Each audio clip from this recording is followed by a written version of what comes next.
So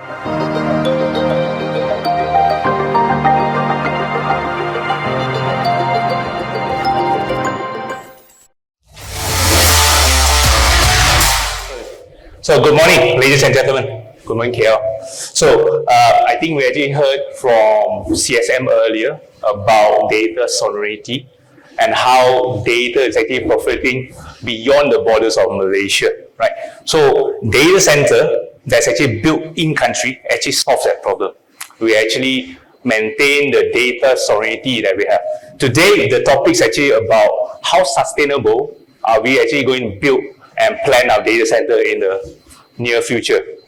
What we see today is that we see a lot of demand of data centers coming into the country as well as being generated domestically, right? So just going to start this. Okay.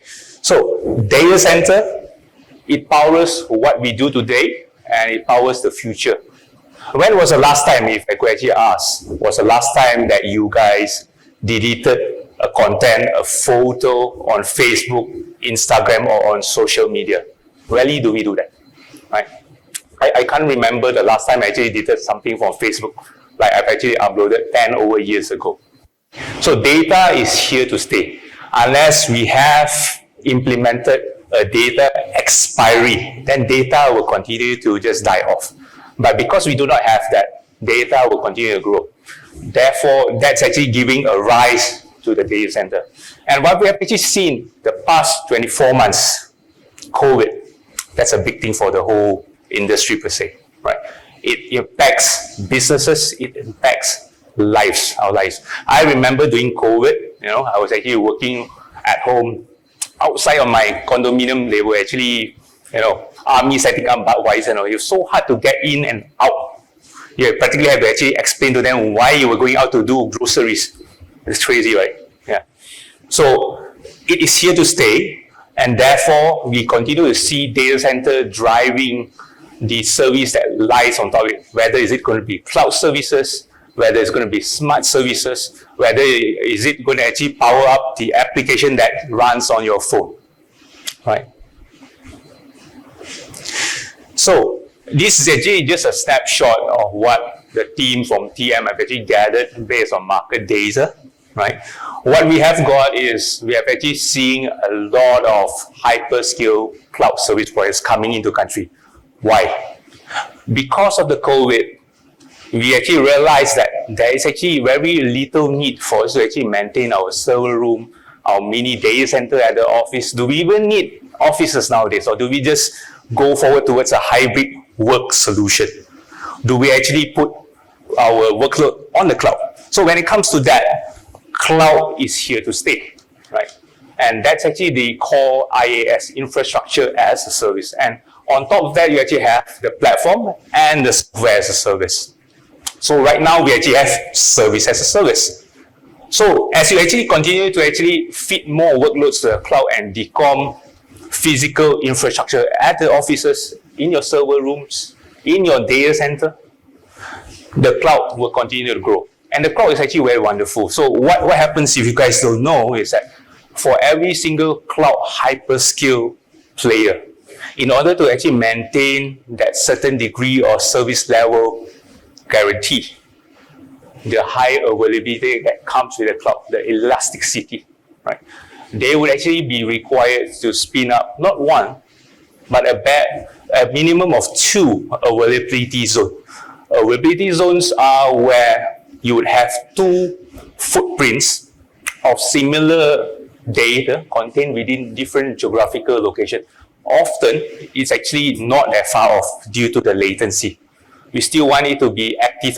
We still want the replication to be happening at real-time speed, right? Another thing that we saw is that driven by regulations, right? Regulators. So when it comes to, let's say, the banking, the financial services institution, you would have what you call as the Risk Management in IT, RMIT, policy document by the Central Bank of Malaysia.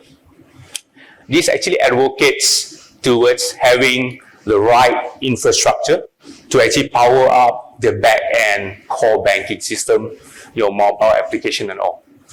So there is a certain degree of compliance in the policy document that requires that a certain degree of investment. If you do not have that, it's definitely better to actually move your workloads to the cloud or to a co-location service provider that meets all the requirements. So we do see that data center power footprint in Malaysia will continue to grow. How much? Let's see. So currently today, if you actually notice in the market today, when we actually get analysts as well as the market players to actually come together to pool data, right? The current IT power, that's how we actually measure the power that's actually powering our data centers, is roughly around 120, and we should hit 150 thereabouts by end of the year in December, right? And for the next 5 years, because we see a lot of developments coming in, we see a lot of hyperscale service provider coming in. There will be more, and it will be the excess of 600 to 800. So the market will actually grow in terms of that. And we see that happening right here in central or peninsula, as well as southern or peninsula in Johor, right? And without going further, of course, obviously the square footage, the actual footage, the space that you actually place your racks will also grow in tandem with the power, right? That's a sure thing, right? Unless we are all saying today, we will all stop using our mobile application, we'll stop creating data, we'll stop creating Instagram or even TikTok content, then yes, data center may actually go down. But in the events that we do not, data center will continue to grow and it will stay here. It's here to stay. Unless we come out with some magic formula to say, okay, Facebook 5 years later, anything older than 5 years, please delete. I've still not seen that so-called option, and even if it's there, I don't think any one of us would want to do that for memory's sake. So moving on. So how does this actually impact the environment? As you all know, data center, they are heavy energy gasless, right? Especially in Malaysia, where we do not really employ free air cooling, primarily because of the so-called high ambient temperature, as well as the high humidity in the country. We would actually take a lot of power just to actually to dry out the air to actually cool it down, right? So when it comes to that, this is actually just a statistic whereby the amount of carbon dioxide, the amount of trees to actually to absorb the CO2 that's actually being emitted, right? As well as the diesel. Diesel, we actually use it where, right? In Malaysia, we are actually very, very lucky, whereby we have actually a very strong power grid, TNB, right? In countries like the Maldives, right, they run on generator power throughout the year, and they consume diesel day in, day out. So that runs 24 hours a day, right? So in Malaysia, where do we use our diesel? In the event there is a disruption, like for example, this is a very, it doesn't really, it's an example like the day where we have a power dip at Yongpeng because of there was some, substation that had some failure there, right? But it did not affect any data centers. Among the industry, we have actually checked, no data centers were impacted. That's actually something very, very positive about the data centers that we built in country today. So impacting the data centers itself, right? We actually have something where we actually need to wake up to, right? We need to actually go towards. So in the United Nations Sustainable Development Goals, right? There's actually 17 of them.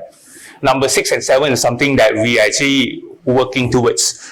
Number 6 talks about potable water, clean water and sanitation. What we do in some of the aspects of our data center that we have actually built greenfield is that we actually harvest as much rainwater as possible. We use it for irrigation. We use it for flushing, right? We try to reuse as much as possible, because the problem is, how do you get clean potable water in this country? While we have abundance of it, we have also seen back in the days 5 to 6 years ago, Langat 2, there was actually a water drought in Klang Valley itself. So we cannot take this for granted, but we still need water to actually cool down the workload, and it's the most efficient today in terms of what we have, and also economical, right?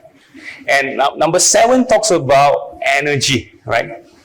So it's actually clean energy. And what we have actually employed, and this is also some of the practices, design, that's actually being done by the marketplace as well, whereby they actually employ containment. So to simplify, containment means that you're actually channeling your cool air in a controlled area so there's no leakages, so the efficiency is there, right? Energy efficient lighting. In our data centers today, we actually employ a lights-out data center. So what we have installed along the aisles, along the rows, is actually the motion sensor. The moment it detects movement, that particular zone of lighting will actually light up. If there's actually no more movement in that area, it will actually shut down. So in that sense, we do not need to worry whether have we switched off the power or not. It's very efficient. As well as we do use LED lightings as well, right? And one of the things that we continue to advocate our customers is the ash rate. So ash rate talks about the so-called 18 to 27 temperature for a computer room, right? So it's a no-brainer that if we are able to actually increase the supply air temperature, it means that your chillers, your aircon will work less to cool down the load. You will be more efficient in terms of power. But there's of course a so-called obligation where we have to also meet the customer requirements. So we continue to educate the customer, can you accept a slightly higher temperature, right? In that sense, we will actually push back the so-called savings to you, right? You will use less power because everything will be more efficient, right?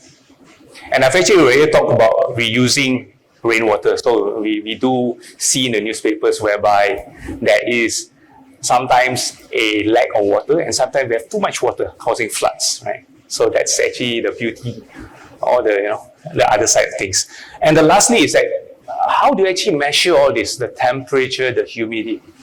You need to employ a data center infrastructure management. So in our data center today, we also employ this.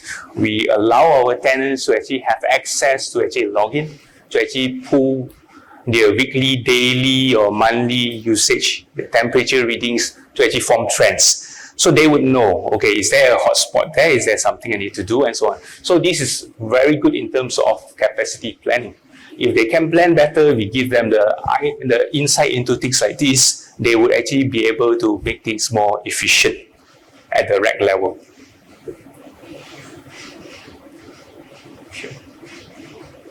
Okay, I'm trying to do this clicker thing.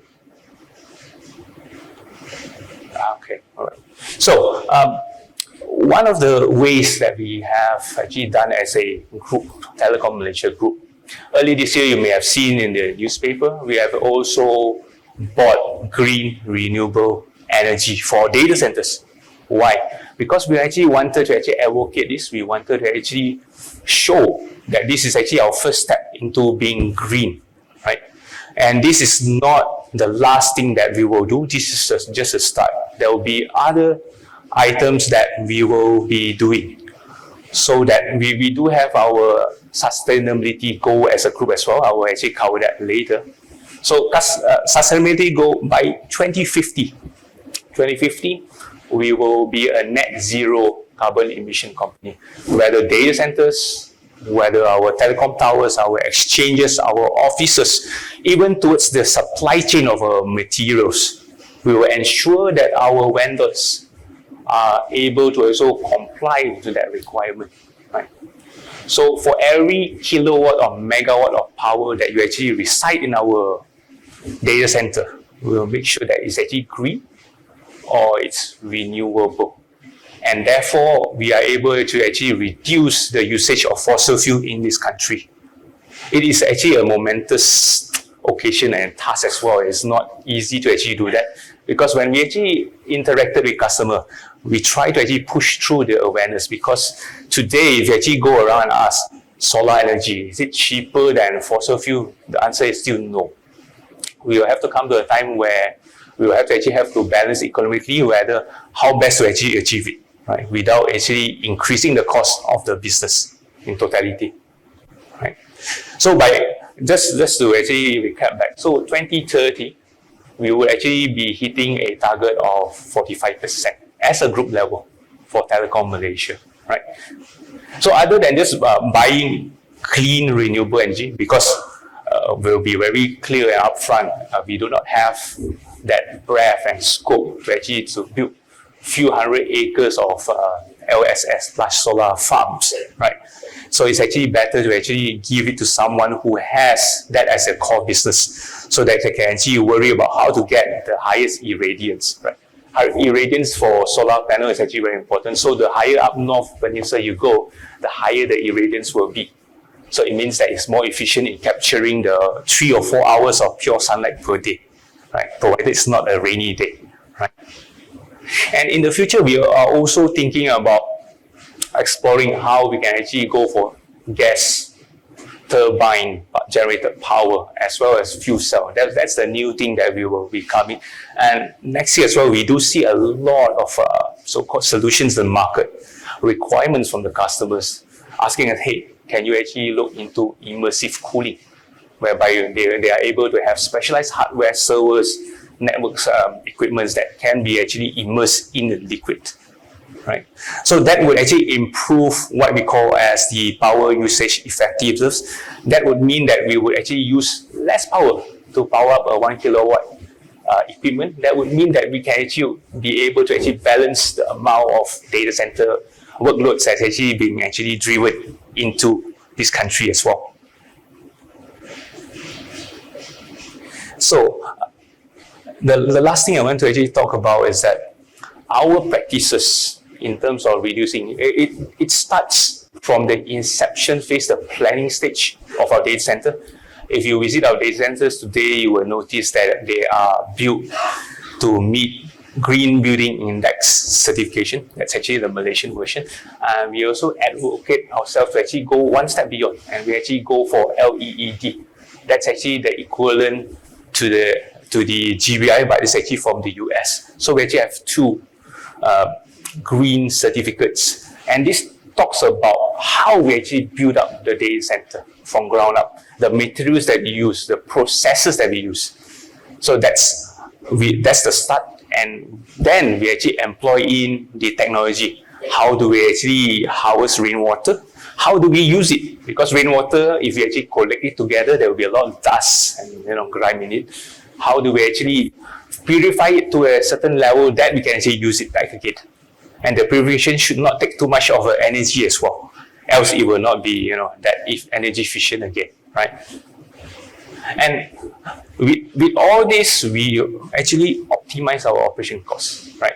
Power is actually one of the so-called higher costs in terms of running a data center for the customer, right? Other than actually renting the space and also the capacity itself, you will have to pay for the energy consumed month on month.